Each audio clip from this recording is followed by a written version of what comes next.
Hit you with another one of them old phenomenal shits.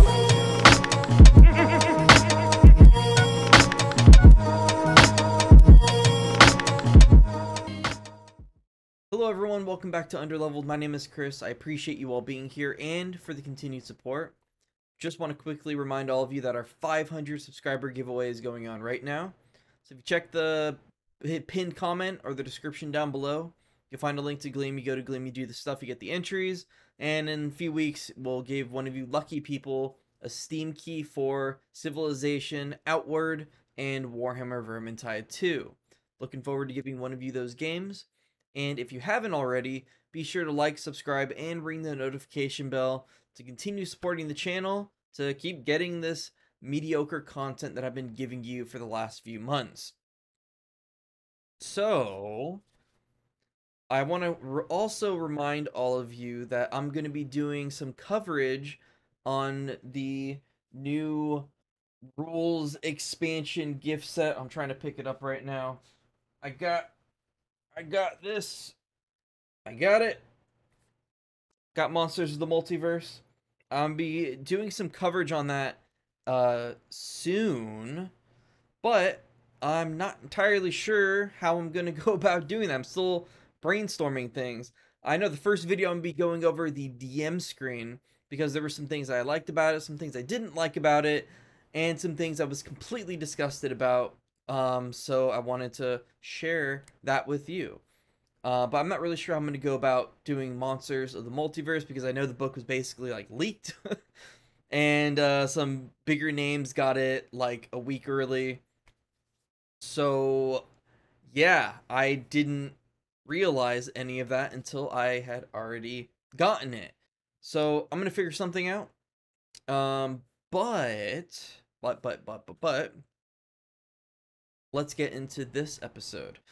Today we have yet another video requested by a subscriber. Rest assured, if you have anything you would like to see me cover from this book, Tal'Dorei Reborn, simply leave a comment down below and I'll see if I can get it done.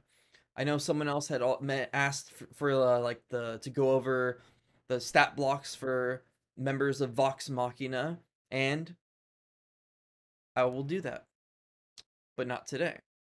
In this video, I'll be going over a few of the Vestiges of Divergence. Just to let you know, when I get to that part of the video, I'm going to try to pick the ones that I think will impact future Critical Role things, be it Campaign 3 or Exandria Unlimited 2 if they decide to do that.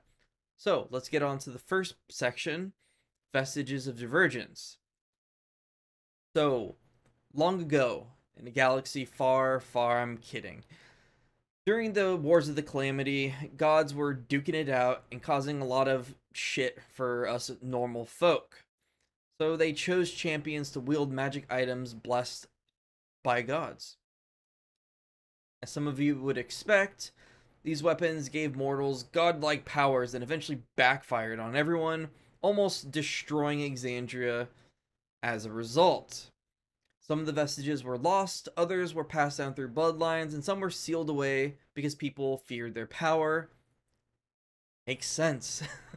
I mean, introduce the vestiges, the war escalates and almost destroys the planet, I would be afraid of them too. So as the vestiges grow in power alongside their wielder, you could say level 1 is their dormant state, which is where all vestiges start, be it if they were sealed away or if they were just not attuned for a while. They start off in the dormant state, and as it levels up, it'll go to awakened state, and finally full potential at exalted state. If or when a vestige is discovered by the player is 101% up to the DM. However, if it is in the cards, the player who will wield it and the DM should kind of work together to work out the fine details. Regardless, it should hold a very strong narrative weight. The next section is Advancement of a Vestige of Divergence. Basically, again, is completely up to the DM when or how your vestige will advance. Could be during combat, a result of combat, or perhaps you farted in the right way in a holy temple and bam, your vestige levels up. We are instructed as players to allow the advancement to be a completely organic narrative moment. Basically, don't start begging your DM to level up your vestige. Also, the DM should make sure that the advancement is something truly special. We are presented with some examples of these kinds of moments. I'll pop them up right now. But one that I really liked is a character is mercilessly defeated by a long-hated foe, and in the face of such a feat, they feel a deep dormant strength grow from within. I really like the idea of failure and overcoming said failure in a Dungeons and Dragons game.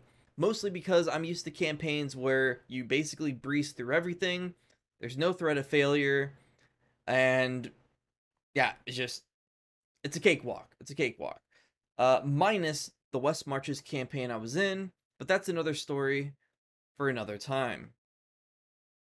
Again, it is truly up to the DM. Anything and everything related to the vestige is up to the DM. But I do think it's cool that the book gives you suggested player levels to level up a vestige. So, Dormant to Awakened at level 11, and Awakened to Exalted at level 17. I think that's pretty nifty because be it a piece of armor or a weapon at its exalted state is a +3 armor or a +3 weapon. So this could also kind of give you an idea of, don't get, appropriate levels to give your players like a plus whatever sword. I mean, I've been in a campaign where I don't even think we got to 17, and I got like a +5 like Warhammer or something like that. So yeah, useful information.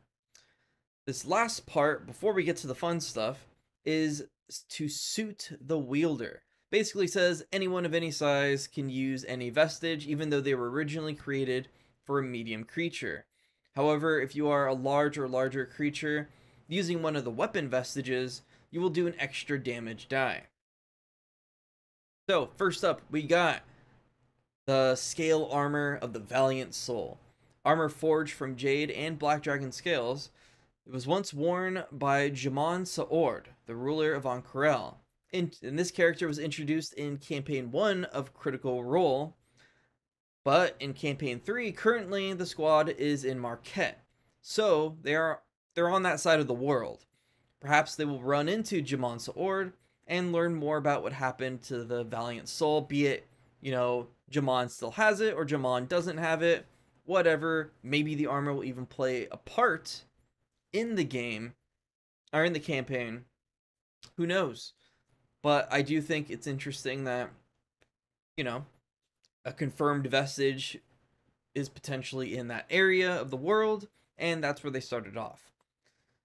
In the dormant state, you get +1 to your AC, and you can use the command spell with a DC of 14 once a long rest. In the awakened state, the AC bonus goes to +2, you get resistance to acid damage, immunity to the frightened condition, and the command spell's DC goes up to 16, and it can target up to 3 creatures. And finally, the exalted state, the bonus of the AC becomes +3, immunity to acid damage, all friendly creatures within 15 feet are immune to the frightened condition while you're not knocked out. And the command spell's DC goes up to 17 and it can target up to 5 creatures. I think this is cool. +3 armor is always nice. Immunity to acid damage is cool, but I'm really interested in seeing how people would use the command spell. Considering at the exalted level, you can use it onto up to 5 creatures. Could make for some great RP moments. Could be extremely useful in combat.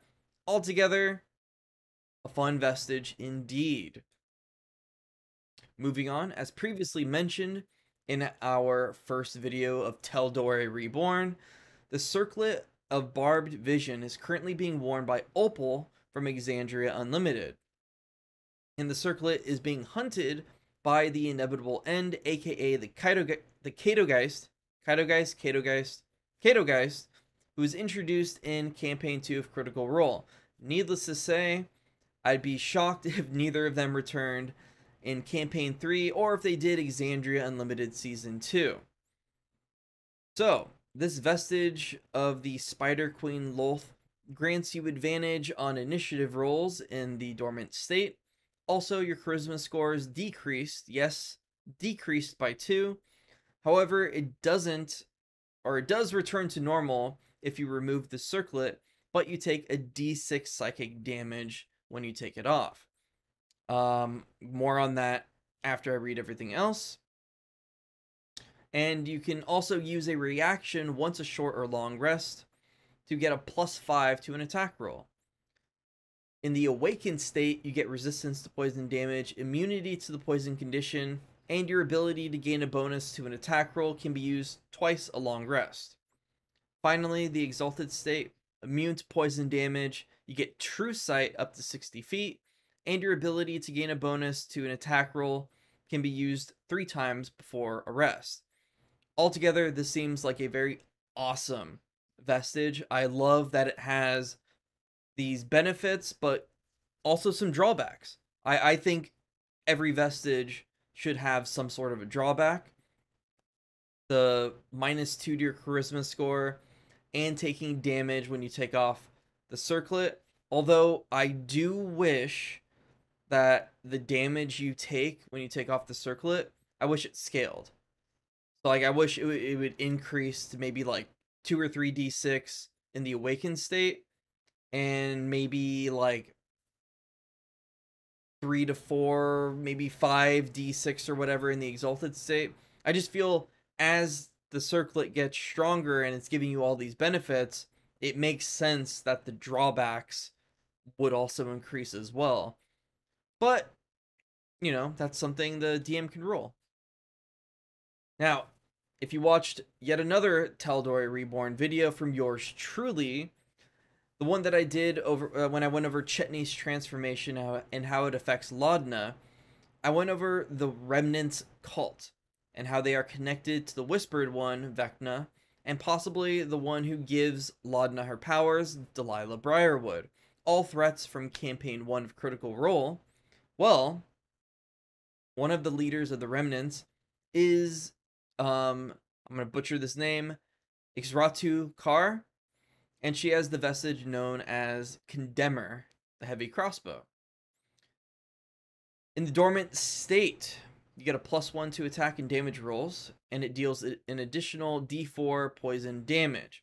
Also, upon hitting an enemy, you can activate one of the following effects instead of causing damage: casting fog clouds centered on the target, or silence. You can use each one once a short or long rest. In the awakened state, it has a bonus. The bonus to attack and damage rolls becomes +2.